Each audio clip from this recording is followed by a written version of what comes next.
Hello friends, ఈరోజు వీడియోలో chicken కర్రీని సింపుల్గా ఎక్కువ టేస్ట్ వచ్చేటట్టు ఎలా తయారు చేసుకోవాలో మన వీడియోలో చూపించబోతున్నాను. అయితే నాన్ వెజ్ రెసిపీస్ ఏవైనా సరే ఒక్కొక్కరు ఒక్కొక్క స్టైల్లో చేస్తూ ఉంటారు. నేను కూడా అలానే 2-3 రకాలుగా చేస్తూ ఉంటానన్నమాట. ఎక్కువగా నేను ఈ స్టైల్లోనే చేస్తాను. చాలా టేస్టీగా ఉంటుంది, సింపుల్గా అయిపోతుంది, ఎక్కువ ప్రాసెస్ ఉండదు, అలానే ఎక్కువ ఇంగ్రీడియంట్స్ కూడా ఏమి యాడ్ చేయనవసరం ఏమీ లేదు.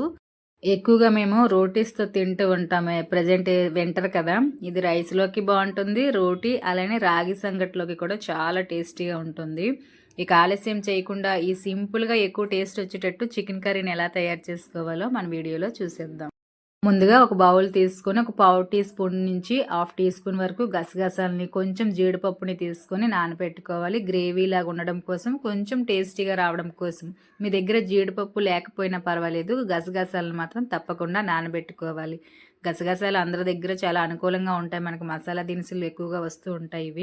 ఇవి టేస్ట్ బాగుంటుంది, కొంచెం గ్రేవీలా ఉంటుంది అనమాట. నార్మల్గా కాకుండా ఇలా వేసుకోవడం వలన. ఇలా ఒక 10 నిమిషాలు నానబెట్టుకున్న తర్వాత ఒక మిక్సీ జార్లోని 1 టమాటో చిన్న చిన్న ముక్కల్లా కట్ చేసుకొని వేసుకోవాలి. అలానే ఆనియన్, అల్లం, వెల్లుల్లి మీకు ఇష్టం ఉన్నట్లయితే ఇందులోని ఎండుమిరపకాయలు వేసుకోవచ్చు. అలా కాకుండా పచ్చిమిరపకాయలు కూడా వేసుకోవచ్చు. నేనైతే పేస్ట్లా తయారు చేసుకున్నాను కదా, అది ఒక హాఫ్ టీ స్పూన్ వరకు వేసుకొని మనం ముందుగా నానబెట్టుకున్న గసగసాలు అలానే జీడిపప్పు గింజల్ని కూడా వేసేసుకున్నాను. మీ దగ్గర ఉన్నట్లయితే ఇందులో దోసపప్పులని, మన దగ్గర పంప్కిన్ సీడ్స్ అవి ఉంటాయి కదా, అవి కూడా వేసుకుంటారు గ్రేవీలాగా రావడం కోసము. మనకి ఎక్కువ ఫంక్షన్లోని అలానే చేసి వేస్తూ ఉంటారు. మరి ఎక్కువ స్వీట్నెస్ వచ్చేస్తుంది. కాకపోతే ఇలా సింపుల్గా ప్రిపేర్ చేసుకున్న తర్వాత పక్కన ఉంచుకోవాలి. తర్వాత స్టవ్ ఆన్ చేసి బాండీలోనే ఆయిల్ వేసుకోవాలి. హీట్ అయిన తర్వాత పచ్చిమిరపకాయలు, ఆనియన్స్ సన్నగా పొడవుగా తురుముకొని వేసుకోవాలి. అయితే నేను ముందుగానే చికెన్ నీట్గా వాష్ చేసుకొని పెట్టేసుకున్నానండి. ఇంకా ప్రాసెస్ అయితే ఏమి చూపించడం లేదు.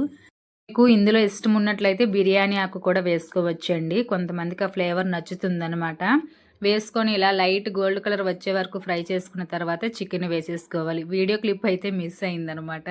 ఒక్కోసారి కెమెరా ఆన్లో ఉందనుకొని వేసేస్తూ ఉంటాను. లాస్ట్కి వచ్చేసరికి ఆ క్లిప్పింగ్ మిస్ అవుతూ ఉంటుందన్నమాట. ఇలా వేసేసుకొని కొంచెము సాల్ట్ యాడ్ చేసుకొని చక్కగా వాటర్ అంతా ఇంకిపోయే వరకు 5-10 నిమిషాల పాటు దగ్గరికి మగ్గించుకోవాలి. పసుపు వేసుకునే ఉద్దేశం ఉన్నట్లయితే మాత్రము ఆనియన్స్, పచ్చిమిరపకాయలు ఫ్రై అయిన తర్వాత తాలింపులోని మాత్రమే పసుపుని యాడ్ చేసుకోండి. చిరుచేదు లేకుండా టేస్టీగా ఉంటుంది, కలర్ఫుల్గా కూడా ఉంటుంది. నేనైతే అప్పుడు మర్చిపోయాను అనమాట. ఇలా చక్కగా వాటర్ అంతా దగ్గరికి ఇంకిపోయే వరకు ఫ్రై చేసుకోవాలి. చేసుకున్న తర్వాత మీ దగ్గర వంటకారం ఉన్నట్లయితే పర్వాలేదు, లేదు అనుకుంటే సపరేట్గా గరం మసాలా పౌడరు అలానే కొంచెం ధనియా, జీరా పౌడర్ ఇవన్నీ మీ ఫ్లేవర్కి తగ్గట్టుగా వేసుకోవాలి.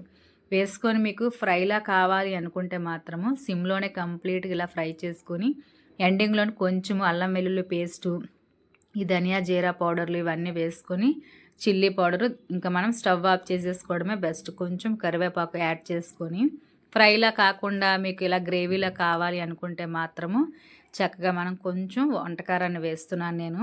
ఇలా వాటర్ అంతా దగ్గరికి మగ్గిపోయిన తర్వాత ఒక 2 టీ స్పూన్ల వరకు వంటకారాన్ని వేస్తున్నాను. నేను తీసుకున్న చికెన్ వచ్చేసరికి 1/2 కిలో ఉంటుంది.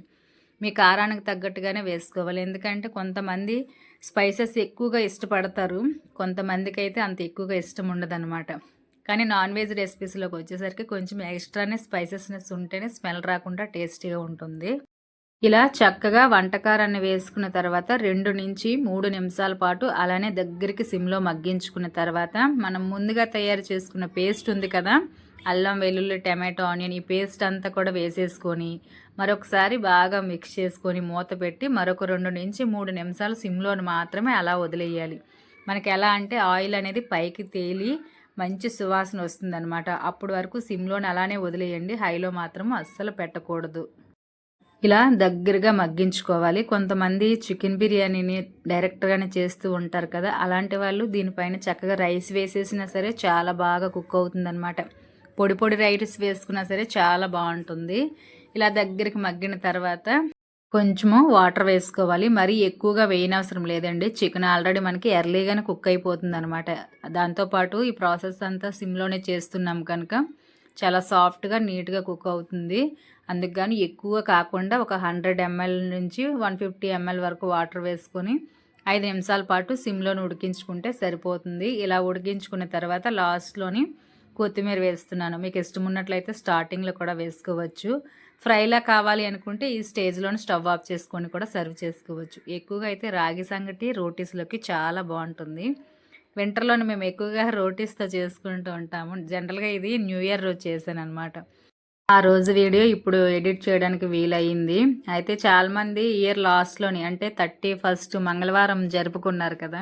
కొంతమంది నాన్ వెజ్‌లు కొన్ని వారాలు తినము అని అనుకుంటారు కదా! అందుకు గాని ఆ రోజు కాకుండా నెక్స్ట్ డే మేము ప్రిపేర్ చేసుకున్నామనమాట. ఇలా అంతా దగ్గరికి ఉడికించుకున్న తర్వాత సాల్ట్ చెక్ చేసుకొని మీకు ఇష్టం ఉన్నట్లయితే పైనుంచి కొంచెం మసాలా పౌడర్ యాడ్ చేసుకొని సర్వ్ చేసుకోవడమే. చాలా బావుంటుంది. మరి ఎక్కువ గ్రేవీ పెట్టుకున్నా సరే మరి కొంచెం టేస్ట్ తక్కువగా అనిపిస్తుందనమాట. ఇలా లైట్ గ్రేవీ సాఫ్ట్‌గా కుక్ అయిన తర్వాత సర్వ్ చేసుకొని రోటీస్‌తో గానీ, రైస్‌తో గానీ, రాగి సంకటితో గానీ కాంబినేషన్‌గా తింటే చాలా బావుంటుంది. నేనైతే ఆ రోజు రోటీస్ చేశానండి. మా వారికి అలా ఎక్కువ ఇష్టం అనమాట. రోటీస్ తోటి చికెన్ గానీ, మటన్ గానీ తినడం. స్పెషల్‌గా ఈ సీజన్‌లో అంటే వింటర్ సీజన్‌లో వచ్చేసరికి ఎక్కువగా మనము నాన్ వెజ్‌లతోటి బిర్యానీ చేసుకుంటూ ఉంటాం. అలా కాకుండా రోటీని గానీ, రాగి సంకటిని గానీ దీంట్లో కాంబినేషన్‌గా తింటే చాలా బావుంటుంది. సమ్మర్‌లో అయితే మనం ఎక్కువగా కాంబినేషన్‌లు తీసుకోలేము గానీ, వింటర్ సీజన్‌లోని ఇలా నాన్ వెజ్ రెసిపీస్ ఏదైనా చేపైనా, మటన్ అయినా, ఇలా చికెన్ అయినా, ఎగ్స్ అయినా ఏవైనా సరే రోటీస్ గానీ, రాగి సంకటి గానీ అద్భుతంగా ఉంటుంది. ఈ వీడియో అయితే మీకు నచ్చి అర్థమైందని అనుకుంటున్నాను. నచ్చినట్లయితే లైక్ చేయండి. లైక్ చేసి ఈ వీడియో పైన మీ అభిప్రాయాన్ని తప్పకుండా నాకు కామెంట్ బాక్స్‌లో కామెంట్ చేయండి. ఈ చికెన్ కర్రీని మీరెలా తయారు చేస్తారనేది కూడా నాకు కామెంట్ చేస్తారని కోరుకుంటూ నెక్స్ట్ మరొక మంచి వీడియోలో కలుద్దాం. అంతవరకు కీప్ వాచింగ్ వెంకటేశం.